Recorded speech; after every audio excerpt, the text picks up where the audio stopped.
sekarang kita ngobrol lagi sama Mas Saroni ya. Iya, Kak. Oke. Nah, ini ada artikel lagi yang mau kita tanya. Coba kita lihat dulu artikelnya.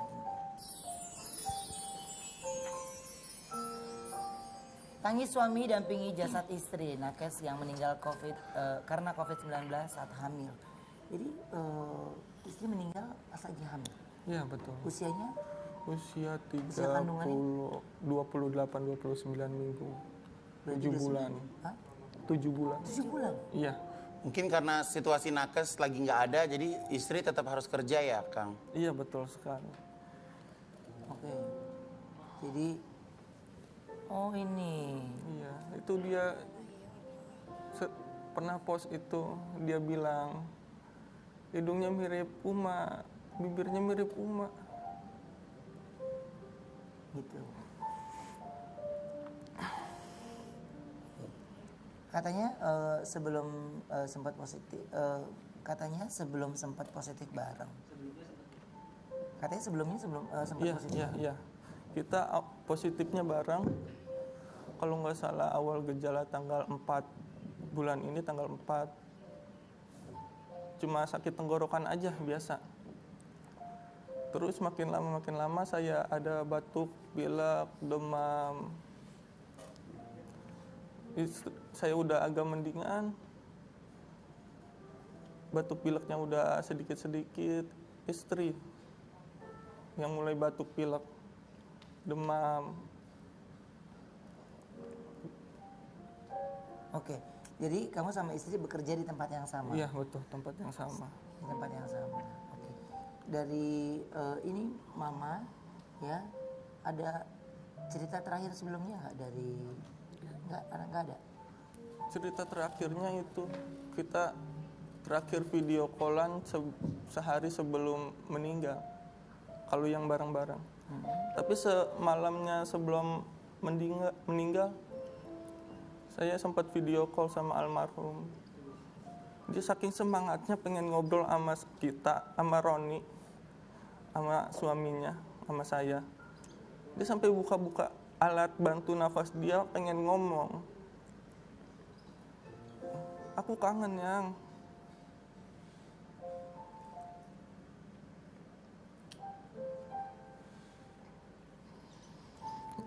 Terus saya bilang, kamu harus semangat. Pasti bisa, insya Allah. Katanya mau lihat Dede, mau ngurusin Dede bareng.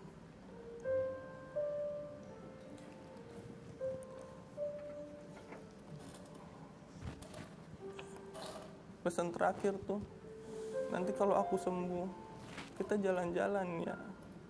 Bareng-bareng, aku bosan di sini.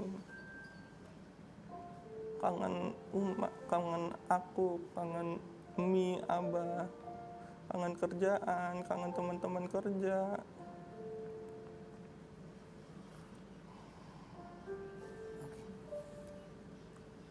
Dan yang memberi kabar ke keluarga pada saat istri menghembuskan nafas terakhir itu dari kamu atau pihak rumah sakit? Dari saya sendiri. Kamu sendiri dapat dari rumah sakit?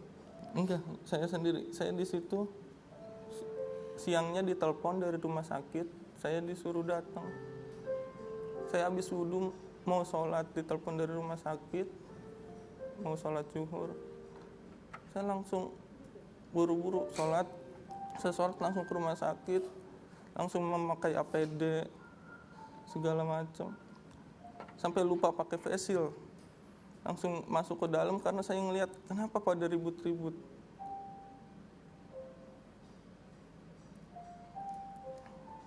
Langsung masuk ke dalam, langsung lari. Udah di dalam, istri saya udah diintubasi di RJP. Sampai saya pun saya bantu yang namanya bantu RJP dia. Ayo, yang kamu bisa, yang kamu bisa, kamu pasti bisa, kamu orangnya kuat. Ayo yang kasihan Dede, yang katanya kita mau ngurusin Dede bareng-bareng. Ayo. Sampai dokter, Ron, ikhlas ya Ron ya. Enggak dok, masih bisa dok, ayo dok, saya sambil RJP nggak capek, ayo. RJP itu kan pompa jantung, menekan jantung istri saya. Ayo Yang, kamu pasti bisa Yang, kamu orangnya kuat Yang, kuat, kamu kuat, ayo Yang. Ada dede, ada emi, ada abah, ada mama nungguin kamu di rumah. Ada ini juga. Apa Bu? Ada anak juga yang paling pertama. Masih ada anak nomor 1 ya? Usianya 8 tahun. Jeritnya keras.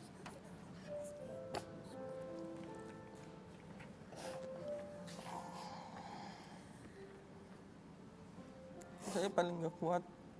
Saya menyaksikan sendiri istri saya meninggal di tangan saya. Tapi saya harus kuat karena saya suami surganya istri di suami, di tangan di suami, surganya istri itu di suami. Saya nggak boleh nangis, saya harus kuat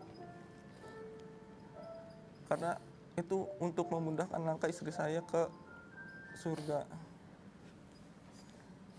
ya di sini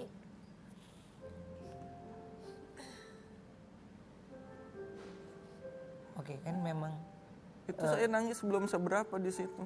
Di dalam ruangan saya teriak, nangis gemeter.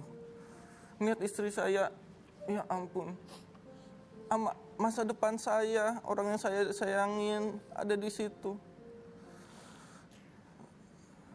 Saya sampai berdoa di situ. Ya Allah, jika Engkau cabut nyawa keduanya, cabut nyawa hamba juga ya Allah. Di situ ada masa depan saya. Ada masa depan saya. Istri saya sayangi. jadi memang kalau istri sendiri berjuang melawan COVID ini berapa lama dia di rumah sakit? Di rumah sakit kurang lebih sekitar 1 minggu. 1 minggu. Abah, oke. Abah, ini semua yang terjadi kita tidak pernah tahu, ya. Saya nggak ada mesen apa. Cuman saya kan pada waktu itu ya paginya saya nikahin anak saya, kan anaknya cuma 2. Nikahin yang adiknya tuh nikah kantor. Pas saya dibel sama dia kaget kan. Saya bilang sama adiknya, mungkin ini hadiahnya terakhir buat adiknya nikah.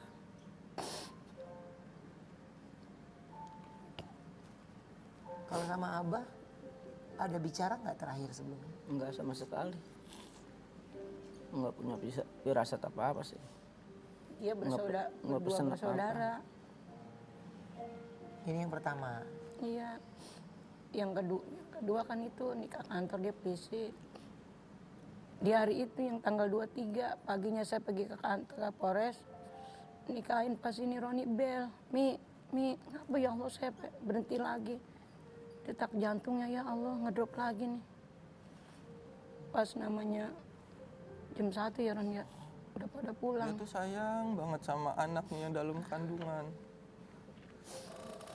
Dia ngedrop tuh gara-gara dari semalam sebelum meninggalnya semalam, setelah video call sama saya sekitar jam 1:30 dia WA, tapi nggak tahu WA-nya isinya apa. Cuma saya lihat di situ pesannya udah dihapus. Kenapa Yang? Saya WA terus banyak. Yang kenapa? Anak kita. Sekitar jam 7-an itu dia WA. Anaknya Dia cuma kenapa? Karena anak Cuma dia bilang cuma anak kita gitu doang. Terus saya video call, ditelepon, diangkat. Yang angkat perawat yang ada di situ. Saya lihat saturasi udah turun 88. Napas agak sesak. Mulai agak sesak, makin sesak. Padahal dia sebelumnya malamnya tuh semangat. Dia semangat pengen sembuh. Pengen ketemu kita semua. Karena dia benar-benar sayang sama anaknya, dia stres, ngedrop. Paginya dicari detak jantung janinnya, nggak ketemu. Sekitar jam Oh, jadi 9-an. dari situ dia drop ya? Iya, iya betul. Sekitar jam 9-an, saya WA lagi. Yang, DJJ-nya udah ada kan? Nggak bales lama. Yang, udah ada kan? Udah ada DJJ-nya. Udah gitu doang. Emang kebetulan tanggal itu saya sama almarhum mau di swab ulang di rumah sakit. Jadi saya datang ke rumah sakit sekalian swab, sekalian mau lihat istri saya. Saya pulang, telepon dari rumah sakit, saya langsung ke rumah sakit. Ya gitu kondisinya, udah buruk banget. Oke. Sebelumnya almarhum ada penyakit bawaan atau enggak? Enggak ada sama sekali. Paling kalau misalkan karena lonjakan COVID yang begitu, bukan lonjakan lebih dari awal, ini malah lebih parah lagi. Berkali-kali lipat lebih parah. Udah Bahkan kondisi di rumah sakit juga full ya? Iya, betul. Pasiennya makin banyak, nakesnya ikut terpapar, kita isolasi mandiri. Kewalahan kita. Ada nggak sih keinginan dari almarhum yang belum terwujud? Kita ngerencanain bulan depan mau daftar haji dari hasil tabungan kita. Kedepannya juga kita mau bangun klinik bersama, klinik bareng-bareng, membantu orang di kampung kita.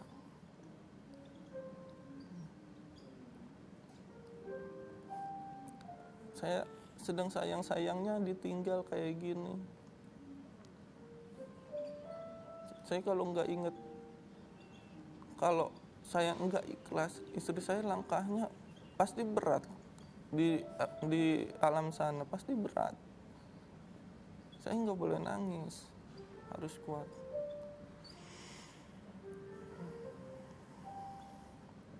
Ya. Kalau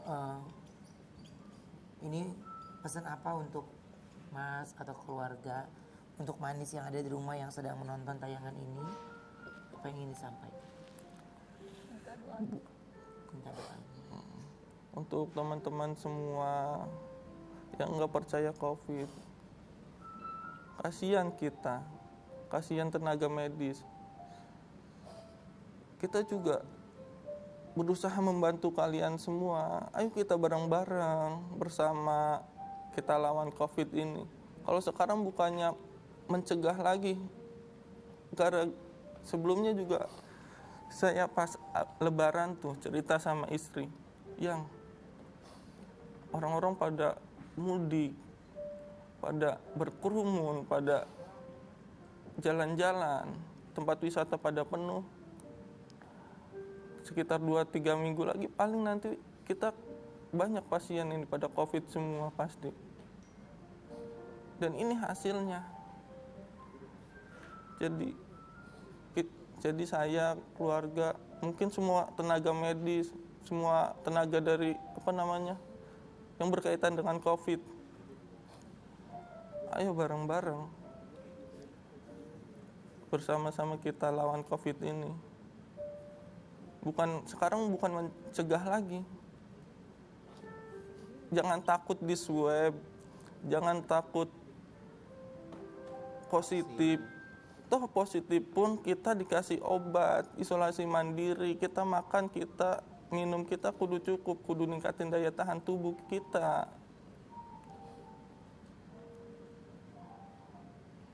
Jadi COVID ini bukan satu aib ya.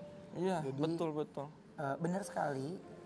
Bagaimana untuk semua Manis yang ada di rumah, jangan pernah ada yang takut untuk di swab.